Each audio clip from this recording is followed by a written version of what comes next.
Sean, every dad has that story that they just puts a smile on their face. What is your favorite dad story? Man, so this one happened, let's see, it was like 2 weeks ago. So it's pretty new. Um, but I was playing with my oldest. He's almost 5. My wife was putting our youngest to bed. So him and I were in the living room, and I think we were reading, or we were maybe we had already read, and we were doing some tickling and some kind of wrestling. And anyway, he had some gas, and this gas was tough. I mean, this was like grown man gas coming out of my little 4-year-old. Okay, it was bad. So I asked him. I said, Jameson, I said, do you need to use the bathroom? And he's like, no, I'm okay. I was like, are you sure? And he said, yeah, I'm okay. I was like, okay.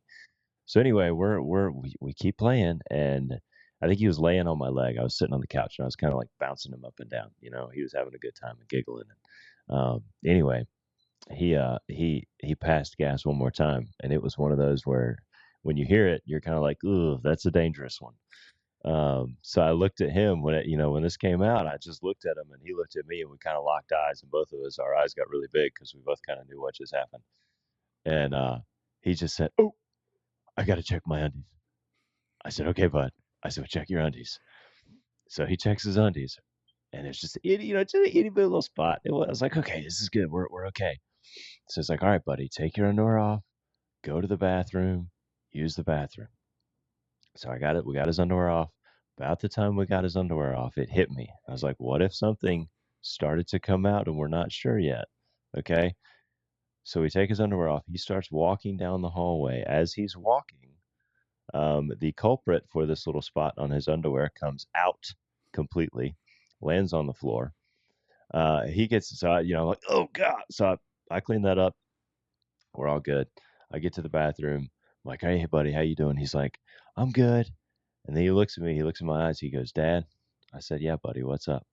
And he goes, I wet farted that thing out of my butt like a poop gun.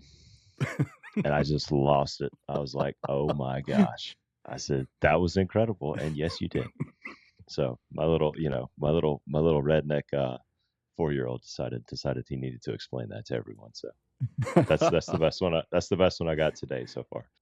Wow, what a great story, guys. That's I think all of us dads have that poop story that we don't always tell in polite situations, but man, that one was great that Sean shared with us. Guys, we're going to dive into taking care of yourself as a dad because we've said it on this show, I've said it on all my shows. Dads, the first thing you do is let go of your own health to be a better dad, which is really not the best option. In fact, today I'm talking to Sean McManus about why you need to take care of your health, why you need to take care of the way you eat, your physical activity. If you want to be the best dad possible, that starts with you making sure that you're taking care of yourself because, as he says, you can't pour out of an empty cup. Now, Sean has some great insights for us as a man who coaches other men and helping them take care of their health most of the time after they've had kids because they find out they don't have the energy they want. Sean's got some great insights for us today, and we had a great time in this conversation, guys. I really think you're going to enjoy it a lot, and Sean's poop story was just the start. It only gets more fun from there. So let's jump to our sponsor real quick, and then we're going to get right in with Sean McManus.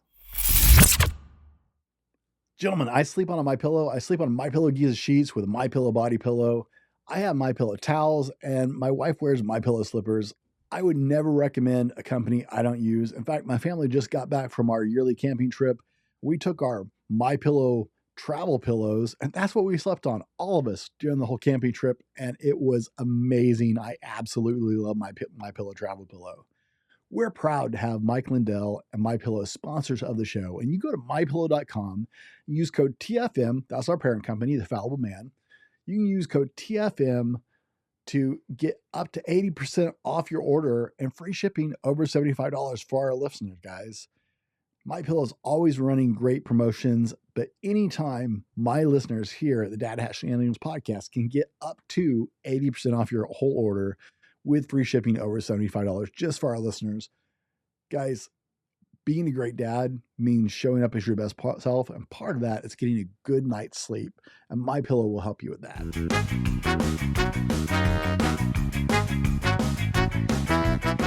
Welcome to the Dad Hat Shenanigans podcast, the unfiltered truth about being a dad. Real dads, real stories, unfiltered, candid conversations on fatherhood. I'm your host, Brent Dallin, and today my guest is Sean McManus. Sean, welcome to the Dad Hat Shenanigans podcast. Man, it's so good to be here. I'm thankful to be here with your audience, and I'm excited for the conversation we're having today. So I appreciate you having me on. Oh, I'm excited. After the leadoff story, dude, I'm really psyched about this conversation. It's going to be a good day. But, you know, Sean, I'm not into introductions because what do I know, right? I'm just some idiot in a red hat. Tell us a little bit, who is Sean McManus? Tell us about you. Yeah, man, absolutely. So grew up on a small farm in the foothills of North Carolina. So really enjoyed that. You know, grew up, had that kind of typical boy life that we all enjoy. You know, outside, getting dirty, working hard, all the fun things. Went to college for agriculture and worked in that field for a little while in a corporate capacity. And now I am coaching Christian men full time, running McManus Strength and Nutrition. I've been married to my beautiful wife for going on 8 years now, and we have two handsome, crazy, rambunctious boys. It's a little bit about me. What part of North Carolina are you in? So right now, I grew up in Morganton, which is kind of right at the foothills of the mountains, right before you get to Asheville. Okay. And now we are in the Winston-Salem, Greensboro area, so a little bit further east. Yeah.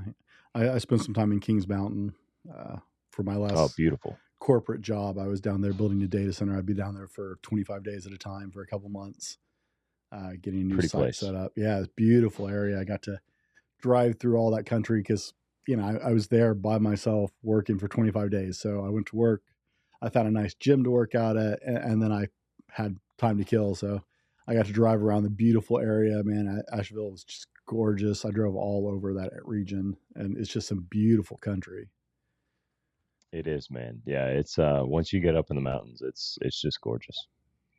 Of course, I have my wife like sending me all this to do stuff because she's sitting at home going, looking up everything to see, and I'm not much of a tourist. So she's like, "Oh, you can go here and you can go here." I'm like, "Or I could just go to the gym." Like, yep, right. Keep it simple. We could just keep it simple. Yeah, 100%. I'm with you. Yeah. No, for me, it was like, okay, they're paying for my food, so I'm going to eat really well and work out for 25 days, not miss a day, 2 hours a day. It was great. Yeah, put on some serious size and strength down there. Yeah, that sounds like a golden opportunity to me. Right? It's like, yeah, they're paying. That was the only bonus to traveling is they gave me like $70 a day for food. Oh yeah. So I stayed at a nice hotel that had a good breakfast. The Hampton Inns have a hot breakfast, so I didn't have to pay for breakfast. And I just had lunch with the guys at work, and man, I buy like steaks for dinner. That's what I'm talking about. Hit the gym a couple hours, go get a nice 20-ounce steak. Oh yeah. Yeah, that's if you got to be by yourself, that's the way to do it. Right? Man, you guys are some of the biggest cops I've ever seen down there, though. The gym I was working at had like four cops, I think, that I met while I was working out there, who were all like, oh my, like all the old movies, like the 70s and 80s movies, like Smoking the Bandit and stuff. You see the state patrolman like fold out of the car because he's a Goliath of him. Yeah, like it's like, oh, that's where they grow these guys, down here in North Carolina, man. The first time I ever seen a guy just rep 800 pounds on squats. Oh my gosh. Yeah, like homeboy was just crushing 800-pound sets. It was like, yeah, that's somebody you might not want to be on the wrong side of. Right? Yeah, I'm like, exactly. I thought I was a big guy until I worked out here, and then I found out I'm not. Maybe I'll just go to the treadmill. You guys take care of the weights. Oh no! One of the reasons I like the little gym I found there barely had treadmills. I was like, yes, this is my kind of gym. There was a couple dusty ones in the corner. And you see some of the really big bodybuilders over there walking after their workout or something, but no, dude, it was like just a huge iron gym, which was great because I live in a tiny community. So I was like, yes, there are big people here. Yes, that's awesome. That's my kind of place. Right. And I think we're talking about fitness today, yeah? Yeah, 100%. Conversation. So we'll jump down that. Well, guys, we're going to jump into fitness in a second. But first, I got to have the dad hat story. What's the dad hat about? Yeah, man. So this one, I had to get a little creative. So my kids are 4 and almost 2. So I haven't gotten like a hat from them yet. So this one, actually, so when I went to college or when I went to orientation, so I went to NC State University. And when my dad and I went for orientation, we went to the gift shop. He's like, all right, I'm going to buy you one thing. Like, this is our first kind of official trip. This is where you're going to school. Like, pick out one thing. I was like, all right, cool. So I picked out this hat. Well, like 2 weeks later, we went on our annual family beach trip vacation. And it was right before I left for college. And while we were down there, I happened to meet this girl on the beach who lived in Virginia. So a completely different state than me. And long story short, we connected there. We exchanged phone numbers. We started chatting. We hung out some while because we were both at this, because we go camping. So we were both in this campground together. So we hung out throughout the week some and got to know each other and really connected well. And so I just got in this hat, and I actually gave this hat to her when we left. Like when we left the campground, so I'm like, I don't know if I'll ever see this girl again. Turns out, obviously, I got the hat back. That girl is now my wife. We dated for 5 years, long distance. We were both in different places. She lived in Virginia. I lived in North Carolina. And then after she graduated college, we got married. So pretty cool story that goes with this one. Man, that hat's gonna set the foundation of you guys for years. You're gonna be able to share that with your kids. That's cool.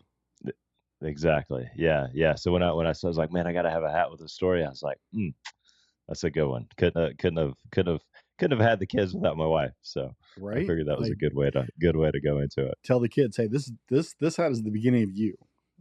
This is the beginning of your Exactly, story man. right here. Exactly. Before the dating, before we really got to know each other, all that stuff. So yeah, this one's been around for a while.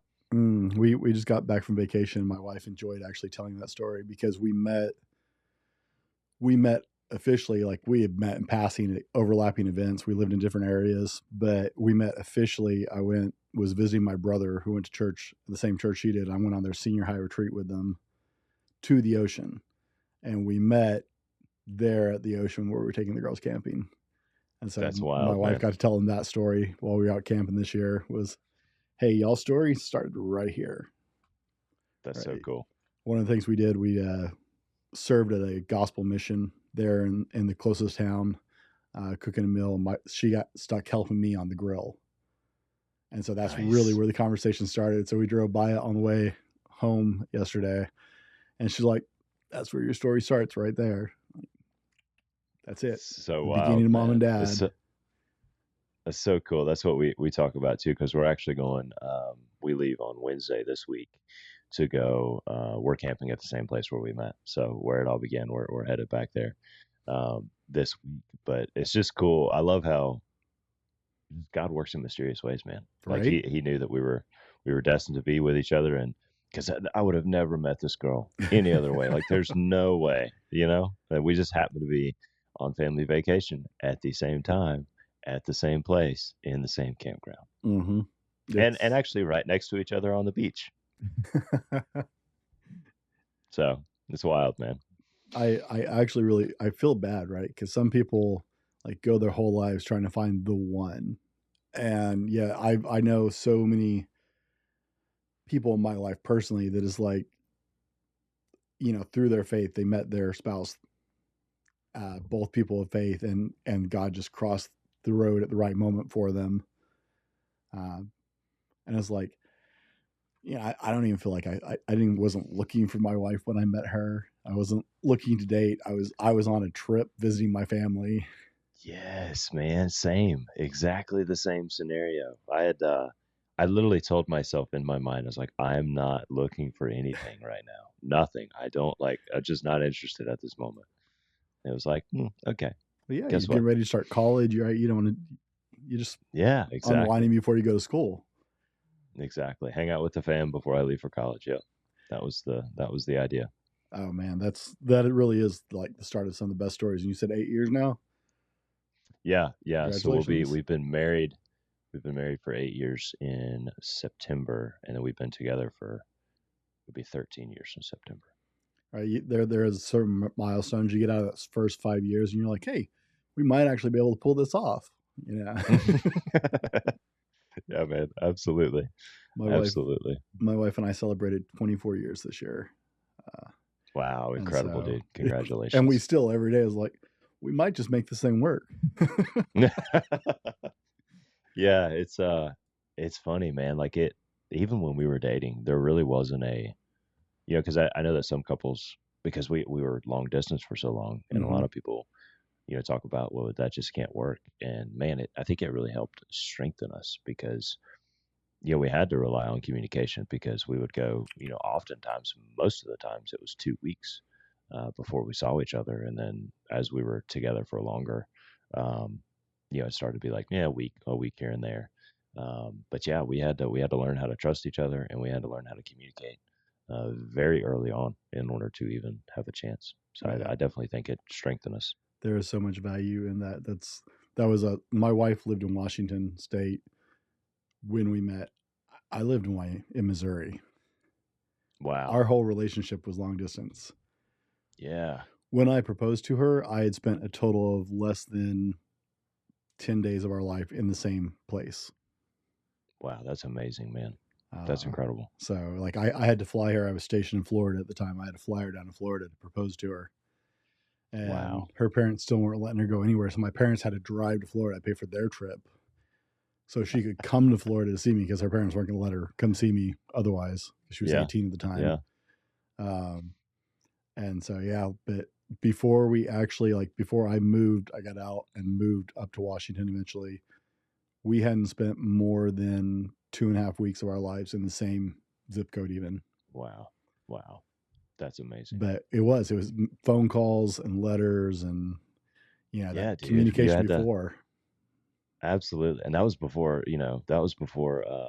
I feel like I'm dating myself a little. That was before FaceTime, all of that stuff. So it was like you said, we went old school letters.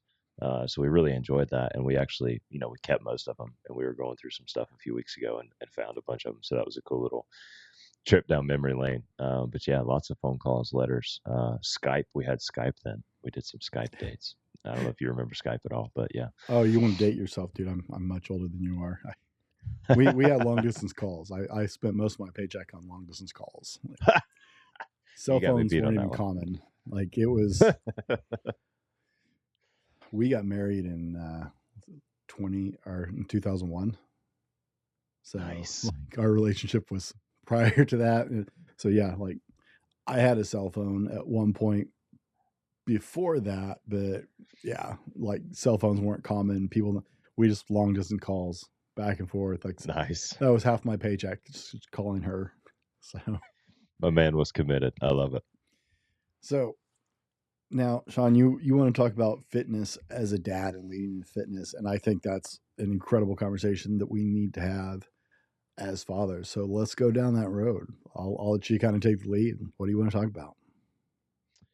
Yeah, man. So a biggest thing that comes with there's several different pieces and there's multiple avenues we can go down with this, but the one that comes to mind for me in particular at the stage that I'm in, especially if you're a younger dad, and especially if you have boys, um, boys have a lot of energy. And boys like to roughhouse. Boys like to run. Boys like to play. And a lot of the clients that I have, the conversations that we have before we start working together is they tell me that they don't have any energy. They go to work, they do their job, their 9 to 5 or their business, if they're an entrepreneur or whatever it is, and they come home and they're just exhausted and they don't have energy and they end up, just hanging out, sitting on the couch or whatever, which is okay sometimes. But if your kid's childhood just consists of him seeing you on the couch all the time and you not actively playing with him, it just doesn't create those memories. And you don't get that connection that you have if you actually intentionally spend time together. So the first thing that I would like to even, explore a little bit in this realm is just the energy that you have from keeping your body in good shape and fueling it with good food. I, it's funny, right? It's a ironic situation. The more you sit, the more lethargic you are, the more lethargic you become and the more tired you are, right? Everybody's like, oh, if I do that, I'm just going to be so tired. Actually, it works very different than that, right?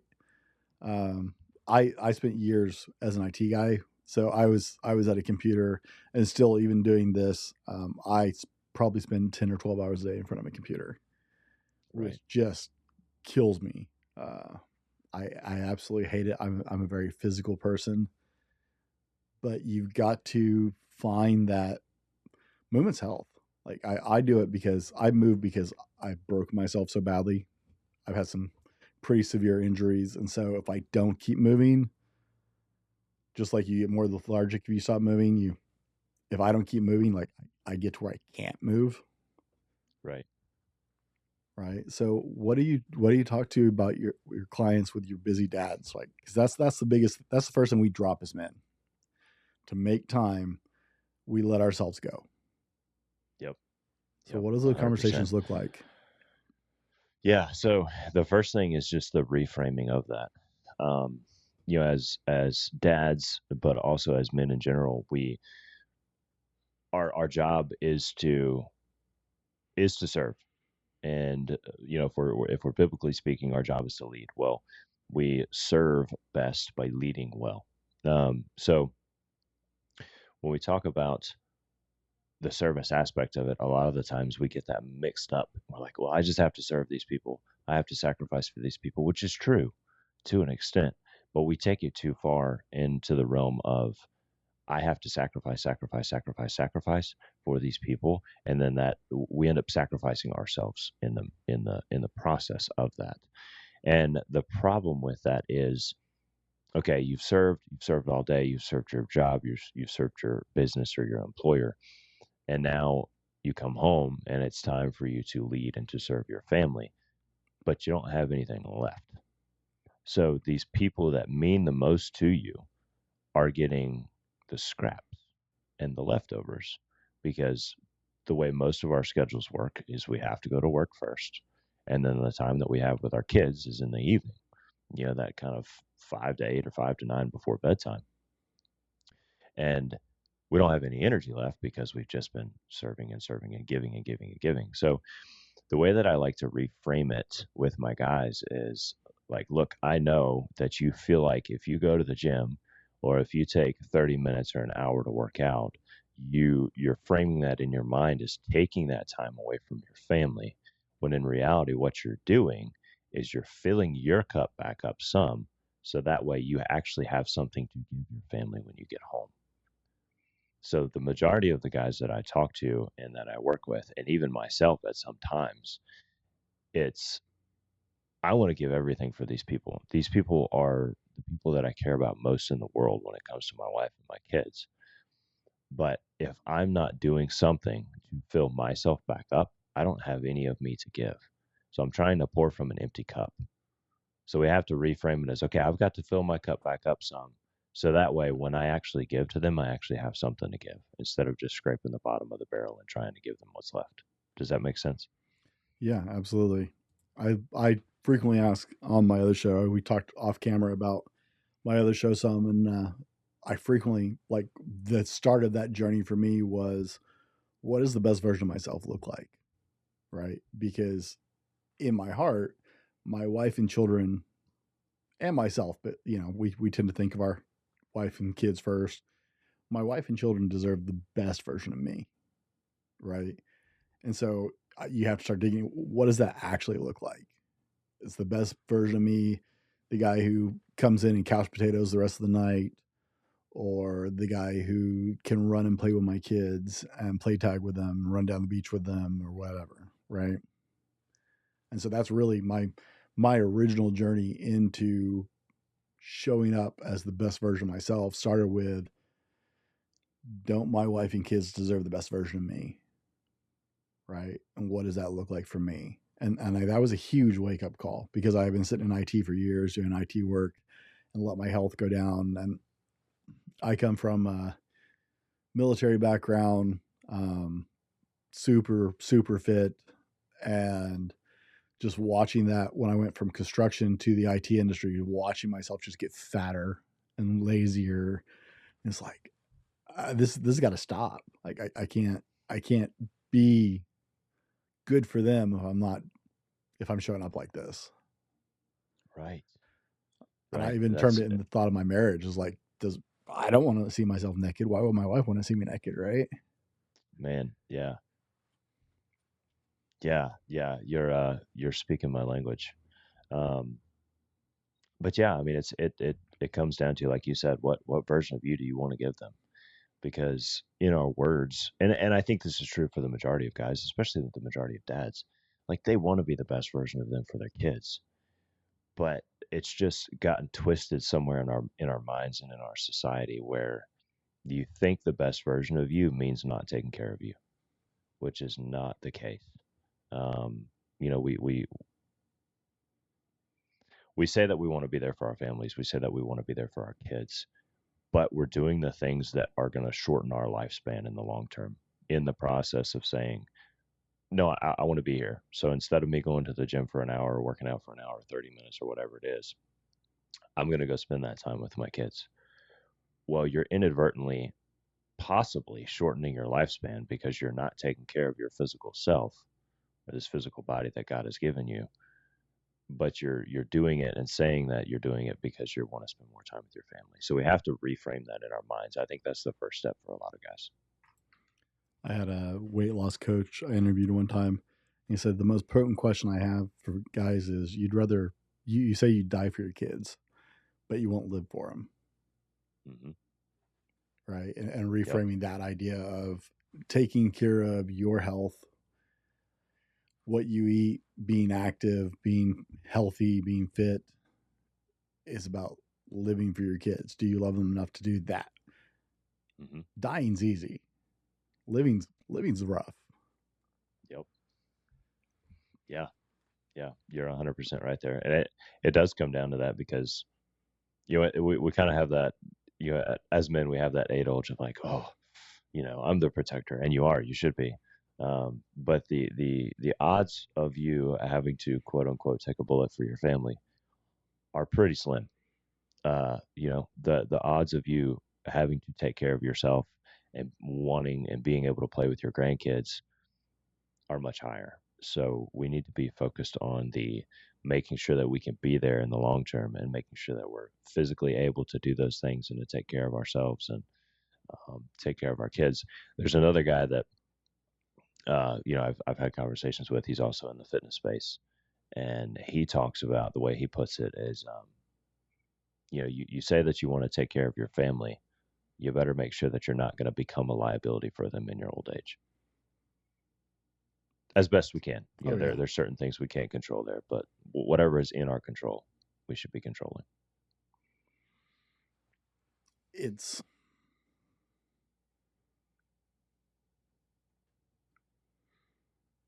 it's not taught in our society these days how much stagnation or whatever you want to call it, being lethargic, how much sitting we do, right? We work sitting down, we drive sitting down, we're at a desk, right? How much it's not taught how negatively impacting that is on our body. And I don't think a lot of guys, right? I mean, there are some guys who are listening to this who are construction workers and they're out there, crushing every day 10, 12-hour days in hard jobs. I worked those for years. And it's funny because when I was doing those, I actually had more energy to go to the gym afterwards. Even though I spent 12 hours, I could go to the gym for 2 hours and still have lots left over. I started working a computer desk, and like that energy to go to the gym after an 8 or 10 hour day was just dying. And I Hmm. don't think a lot of the guys who work in front of those screens all day are at a desk somewhere, some all day, understand just how negative an impact that's having on their health. Yeah, yeah, I agree with you wholeheartedly. And I've been in that situation as well. I also worked construction, and then when I was in the agriculture field as well, lots of energy because I was moving all day long. And like you, I do. So all of my coaching is online. So a lot of my time now is spent in front of a computer more than it ever has my entire life. So I'm right there with you, man. It's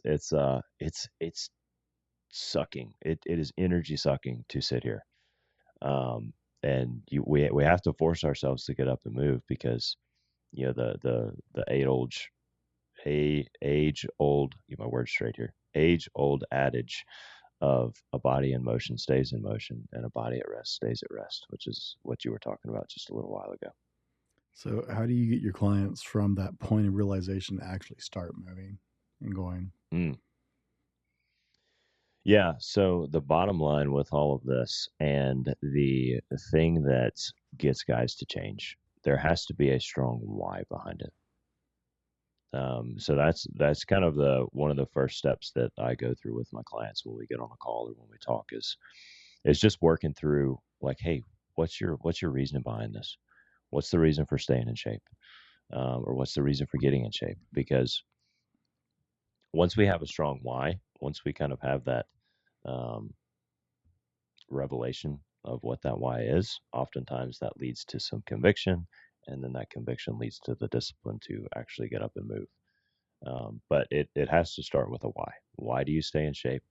Why do you want to be in shape? Why do you want to lose weight? Why do you want to have more energy? And a lot of that goes back to because I want to be there for my kids, because I want to set the standard of health and fitness for my kids, because I want to set the standard of health and fitness for my wife, for my family, because I want to be around for my grandkids when they come. I want to be able to get in the floor and play with them. A lot of that, it all stems from your why. So we have to find the why. That's what I tell guys first. And most of us aren't taught to think that far ahead, right? We're not necessarily your kids are very young still. Most guys with kids in that age group, they're not thinking about their grandkids yet, right? They're just still trying to figure out the dad thing. And guys, you got your hands full with that, I know. But let's think a little farther forward, right? My mom just went on vacation with us. She's 73 years old. She was out walking on the beach and playing with her granddaughters and, right there with us, right? I know other people who are in their 70s and they don't function at all. But she went camping with us, slept on an air mattress. Was not the greatest thing for her, but she hung tough and went camping with us and played on the beach with my daughters and helped build sandcastles. And it's a choice to be able to live and thrive, or a choice to not. And I don't think we know we're making that choice sometimes. Yeah, yeah, I think there's a lot of truth to that. We do get so caught up in the day to day sometimes that it is hard to think that far in advance. And I'm with you 100%. This is like the here and now. The young kiddos and the dads out there that have young kids or even older kids. Like, there's a lot going on, man, all the time. We're still potty training. We still got diapers. We still got. I don't want to go to sleep at night. My youngest last night was up until 1:30. Ooh. I don't know what he had going on. It really got me started slowly this morning, but it is what it is. We'll make it through. But yeah, I think it's just thinking about that, thinking about what kind of legacy do you want to leave as a dad, as a man, as with your family and with your kids. Do you want to still do that stuff in 30 or 40 or 50 years? Do you have that desire, or do you want to just have to sit back and watch because the choices that you make today are going to affect that? Now we got to break in here because we're getting a little serious. And what you got a dad joke for us? Oh, I do. Yes, I do. Um, I used to hate facial hair, but then it grew on me. I need one of those sound effects machine buttons I can push on my show. You do, man. You do. It'll take it to another level. Mental note: add that post production, guys. That's right. That's Wait, right. I'm talking to myself. Brent, add that in post production. We'll get back to that. I don't have post production teams. I have me. I So love it. I wanted you touched on something about leading your spouse as well.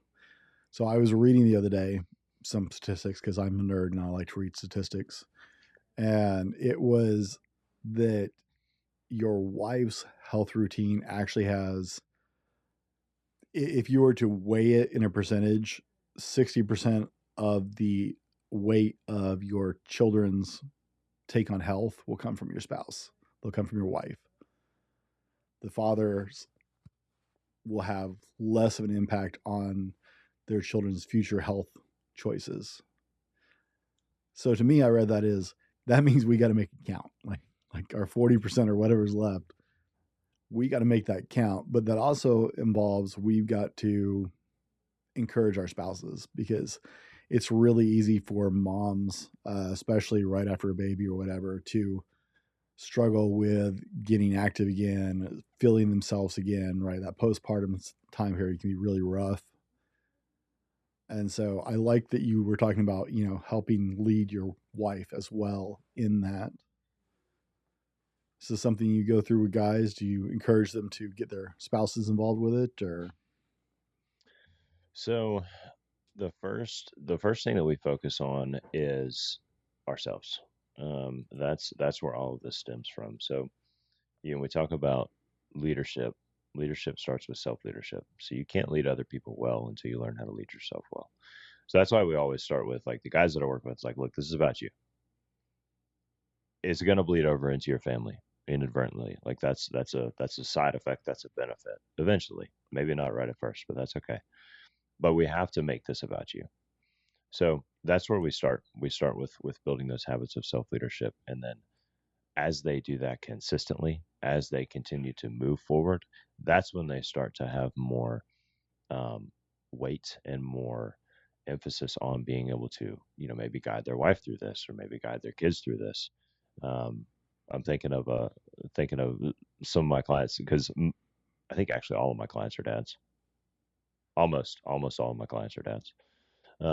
But I've had a couple of guys tell me a couple of stories, and their kids, usually like 8 or 9 year olds, are asking them like, "Dad, why are you doing this?" And Dad will explain it, and then they'll come back and they're like, "Oh, Dad," the next time they're like, "Oh, Dad, you're doing this because of this, because you're trying to be healthy, because you're trying to be stronger, because you're trying to be fit." Like they start to pick it up, and it's so quick, man. Like the kids, they just soak everything in, and it's a sponge. So they watch Dad being intentional with his food, being intentional with his movements, going to the gym, and they start to pick up on those things. So we always start with the self. We're focused on the guys that I'm working with. I'm like, we're focused on you. This is about you. The added benefit of this most of the time is as you continue to grow in your consistency, then your wife starts to come along. Your kids start to come along. They pay attention. They see it.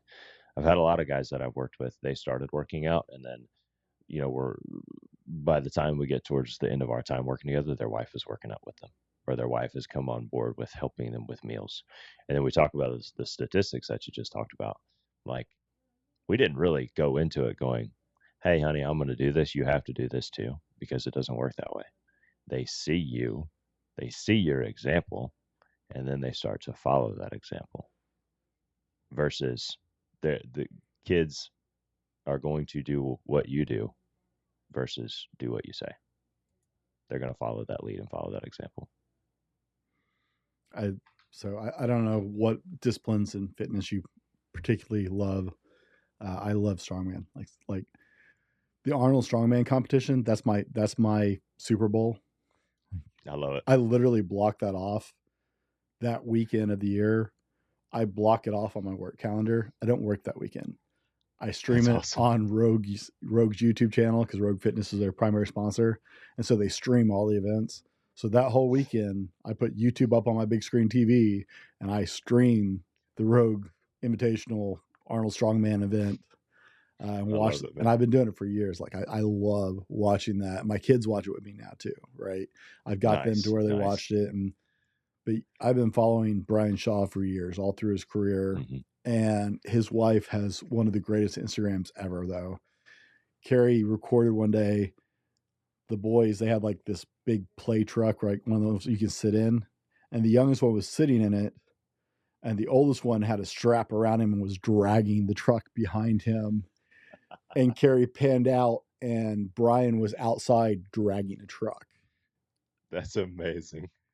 And it was this amazing example of the kids are watching what dad's doing, right? I was like, yes, I want to be that dad. That's I love it. right. Yes.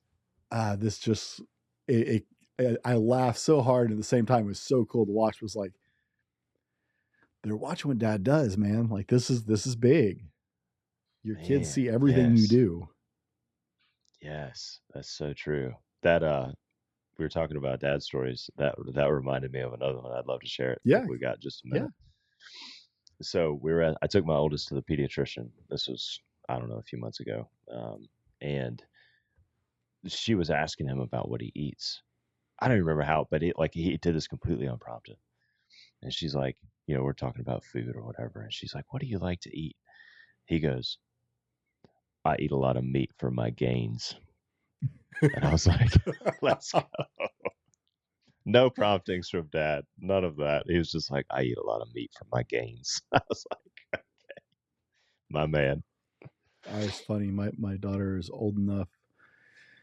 She hasn't always tracked everything I've done, but she was old enough. I was going through a phase where it was when I don't really, I've only ever done a bulk once because I don't actually think that's healthy. I used to be a certified personal trainer. I've let that certification go, but I've only ever bulked once just to try it. But I clean bulked. I didn't dirty bulk. Nice. Yeah. And so people don't understand eating enough calories to really build. I have no idea how much food you're eating when you eat clean calories. Amen. Right. And my daughter's, I sat her down and watched one of Brian Shaw's videos. He had a Navy SEAL officer come, like he's one of his sponsors. The guy has a business now or something. And he tried to eat and train with Brian just one day. And Brian was doing like 10,000 calories a day. It's his normal rate. When he starts getting ready for competition is like 15. But by the third meal, the Navy SEAL guy was just sick. He was just sitting at a table, unable to eat anything or function. And I never went over. I got up to about 5,000 calories a day. And I just remember my daughter's like, yeah, just in awe. I had a waitress one time at probably a height of my size. I ordered like at Texas Roadhouse, one of their biggest steak. And then I ordered an 8-ounce steak on the side, along with the sweet potato and asparagus. And like, she's like, I couldn't eat that in a week. And she put her hand on my shoulder, and this sweet little waitress, she couldn't have weighed 120 pounds soaking wet.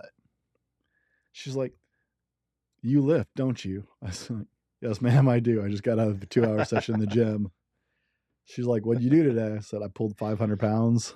She went, okay, that makes more sense now. I love it. Like, she was just, I mean, you could almost see the horror as she walked away to come fill my water glass, and the 8-ounce steak was already gone. Like, yep. And my kids are like, how do you eat that much, Dad? When you eat clean, it's kicking down, 1 pound steaks for every meal or more. Yeah, it's a lot, man. It's a lot. That's what I tell a lot of my clients is, putting on size often is a lot harder than taking it off. Oh yeah. Yeah. Gentlemen, if your relationships aren't where you want them to be, I want you to know, I got you. Relationships take a lot of work and can fall on the back burner pretty easily as you're empire building in your life. Men often suffer from damage to their relationships while they're trying to provide. You're climbing that corporate ladder, trying to get raises and grow, and sometimes we lose touch with the most important people in our lives along the way. They become casualties of our attempt to get more income, because that's really what we're trying to do usually. Well, I help men with the skills, tips, and techniques to rebuild thriving relationships with the people they love the most.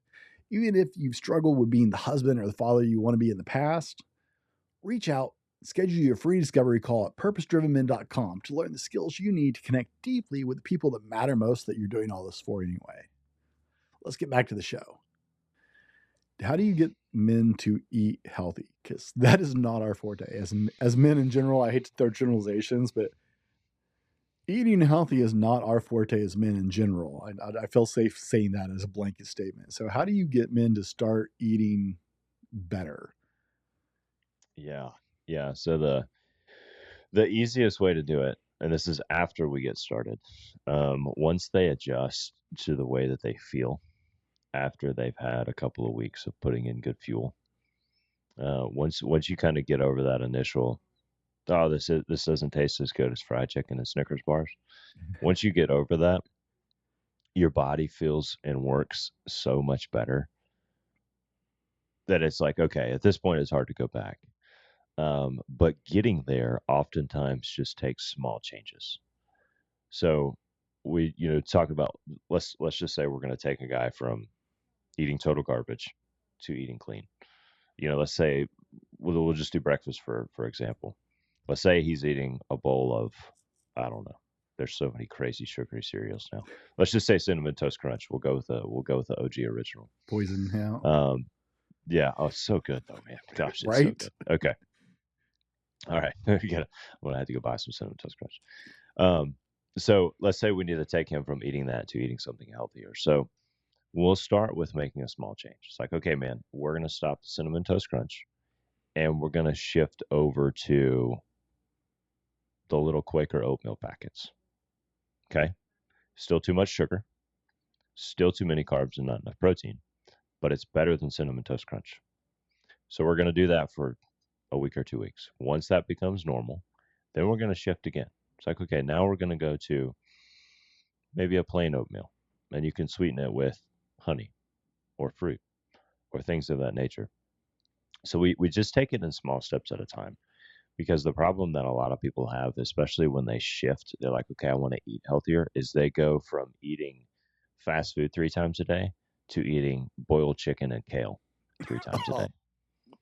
And that's just horrible, because they just take whatever advice that they've heard, or whatever they look at, and they're like, oh, this is healthy, and they just go a complete 360 from one to the other, and that's just not sustainable. Like, it took you a long time to get to the point to where your body is actually sort of kind of functioning off of the garbage food. So trying to shift that to 100% healthy, especially if you don't really know what healthy is, or how to track it or anything like that, you just go, I've seen people eat lettuce, I've seen people eat plain chicken breasts, that's what I'm going to do. It's just not sustainable. So they do that for a week or 2 weeks, and they're like, I can't do this the rest of my life. And so they revert back to the garbage. So it's all about just taking small steps, small consistent steps. We're doing a lifestyle change instead of doing a complete, I have to change my life 100% right now. We have to build it sustainable, which means we have to build it into habits, which means we have to take small steps at a time. Guys, boiled chicken and kale are never good. So, yeah. Doesn't matter how healthy you get, it is never, ever good. I grew up following the golden age bodybuilders. Like, I wanted to be those guys, right? And I'd see them eating like chicken and brown rice, and it's like, and broccoli. Good God, no. Like, I've tried the diet, and you will, like, you want to lose weight, you can definitely do it, but that's because you don't want to eat it. Mm-hmm. If that's your only option, you're like, I'm not really that hungry. Oh yeah. You can talk yourself out of eating in a hurry. The repulsiveness of that meal is actually the secret, guys. It's not that it's that good for you. It's so repulsive. It's easy not to eat unless you were just starving. Yeah, it's just gross. That fried chicken and Snickers and chase that with Dr. Pepper. You got my number. I'm there. I've gone on and off diets. I've tried every diet known to man, I think. And it doesn't matter how long I eat clean, man. The smell of fried chicken, it's like kryptonite. And it's just, and you know this, but it's just about sustainability. Mm-hmm. Like, I still eat pizza probably once a week, maybe a little less right now because I'm actually going through a cut at the moment. But it's all about perspective. Mm-hmm. It's one of the rules that we talk about in this space is the 80-20 rule, and it's not perfect. So don't take this as gospel truth, but if you eat well and you eat what you're supposed to 80% of the time, 20% of the time you can eat what you want without guilt. So you can kind of take that and put it into some guidelines. Like this isn't about, being strong and being fit and being in shape is not about not eating what you want ever again. It's just about being intentional with your food the majority of the time. So that way, when your wife bakes a pie or she bakes a cake, you can have some and you can tell her thank you and you can enjoy it and it's delicious. My children are at the baking age. My youngest daughter likes to Ah, bake. It's killing me. Godspeed. All, Godspeed, my all, friend. all the progress. Daddy, I made Daddy, the try I made, this. Daddy, right. try this.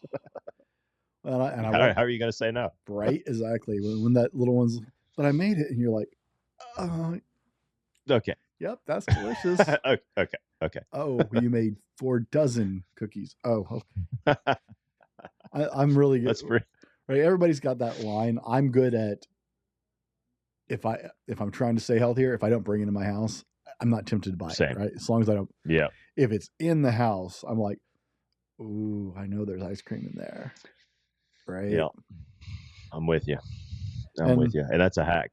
That's a hack for all you dads out there. It is 100% easier to say no in the grocery store than it is to say no at 9 o'clock at night when you're Netflixing on the couch. right.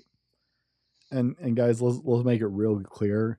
There is a big difference between how you eat to build big muscle or to just be healthy and fit, right? You don't have to go to an extreme of chicken, broccoli, and rice unless you are trying to build clean muscle and maybe compete. And that's not a human diet. That's right. There's a huge difference Yeah. between I look like a calendar model and I'm healthy and functional. Oh, yes, 100%. And that's what I think that's where a lot of guys even get I wouldn't say scared, but discouraged is, their idea of health and fitness comes from, the Mr. Olympia or, the calendar model or the Yep. Instagram influencer or, name your fitness person. And that's taking it to the extreme, guys. That's people that are making a living doing it. And you do not have to do what they do Yep. in order to be healthy and in order to be in shape and be strong for your kids by any means. It's a lot easier than you think. The Just take Chris's some intentionality. the Chris's of the world, the Chris Evans, Chris Hemsworth, the Chris's of the world have dietitians and cooks and trainers because they get paid to look that way. And if you listen to any of them on a talk show, they'll tell you about the horrors of being on point on their diet for that shot, for that 3 minutes of shirtless time in that movie, the torture they put themselves through. I listened to Alexander Skarsgård talk about shooting for Tarzan several years ago when he did the Tarzan movie. And he's got a very lean, right? He's not very bulky. It's very lean, practical. Shredded. And he's like, Yep. I was eating 6,000 grams of food or 6,000 calories a day. And he said, the protein is never meat. It was never ending. Like every time I stopped shooting, somebody handed me more meat to stick in my mouth. He's like, and it was so horrible. And we finished shooting and I immediately went and ordered a large pizza. He said, and a couple weeks later, they called me back for reshoots. And I just broke down in tears at the thought of having to lean out again real quick. It's a totally different. These guys have personal assistants helping them with all of that. Yeah. It is and not they don't practical. look like that year round. No. They do not look like that year round. Sean, what's the best part about being a dad? Man, that list is never ending. The one that comes to mind for me is hearing the little feet when I come in the door when I get home from work. And I work from home a lot now. So now it's when I walk out of my office, hearing the little feet come down the hallway and the da da da da da da. Man, they just want to be with you. Like dads, they just want to be with you. They just want your attention. They just want your love. And I have to remind myself of that a lot because I'm running a business and I've got a lot of big hopes and dreams and I want to give those kids I want to shepherd them well, and I want them to have a awesome childhood. And there's a lot of things that I want to do with them, but they just want your presence. They just want your attention, and just being able to pick them up, give them a big hug and a kiss, and hearing those little feet running down the hallway to meet me. I think that's pretty high up there on my list. Sean, where's the best place for people to connect with you? If they're listening to this and they're like, man, I could use some help. Where is the best place to connect with you? Yeah, man. So I try to stay pretty active on all social media platforms. I would say right now, probably Facebook. I check Messenger pretty often, but Instagram as well. I was pretty active on X for a while. I kind of got tired of X. So I got off of X for a little bit. But yeah, any of the, probably Instagram or Facebook are the best two right now. Hey guys, I know this sounds intimidating because there's a lot on your plate, right? We're all trying to kingdom build. We're trying to build for legacy and give our kids the lives we didn't have, which I'm more of a Bruce Lee fan on that, of teach your kids the things you didn't know, not give them the things you didn't have. I think is a better take on that. But I know you guys are putting in, like, if you're listening to the show, you are putting in effort because you want to be a good dad. And it can seem daunting to try and take care of your health, because I've never met a man that wasn't their go-to answer is, oh God, I need more time to spend with the kids. I need more time to do it. And I stopped going to the gym, and I stopped going for walks, and I just kind of shovel wood in my mouth. I swear the dad bod, you know where it came from? It's from all of us dads eating the leftovers on our kids' plates because we can't stand to throw away the money. I was so good on my diet for so long until we'd go out to eat and my kids wouldn't eat half their plate. It's like, I'm just going to stop ordering food when I go to restaurants and just eat whatever they don't eat at this point. Yeah. Because you paid for it. You can't stand and throw it away. So you're like, oh, I'm not really hungry, but I swear that's where that concept came from. So I know there are a lot of guys going, but it's possible and it's important. It's so important. Go check out what Sean's got going on, man, and dig deeper with him. This is so important for you to set this example for your kids, not just for them, but for you as well. It will protect your marriage. It will help your kids, and it will help you show up better every day. Sean, what is the most important takeaway you want people to hear today? If they heard nothing else, what do you want to leave them with? Man, I'm glad you asked, because I had something going through my mind while you were talking there. Guys, I know we all feel like we're short on time. Couple things there. I'll make this super quick. Number one, check your screen time. See how much time you're spending on social media. See how much time you're sitting in front of the TV. Set up boundaries there, and I guarantee you find more time. That's number one. The second thing is, if you have, guys, I can give you a body weight workout that will have you sucking wind in 15 minutes a day. Like, if you can take 10 to 15 to 30 minutes every day, or 5 days a week, or 6 days a week, do something. It does not have to be perfect. Start where you are and just start moving. That would be the last thing I leave guys with. Guys, invest in your health. It will make a huge game changer in your life as a parent. Thanks for joining us today on the Dad Hat Shenanigans podcast. For Sean and myself, we appreciate you hanging out with us and just joining the conversation. We're just a community of dads navigating life challenges together here. And until next time, laugh, learn, and live the dad life.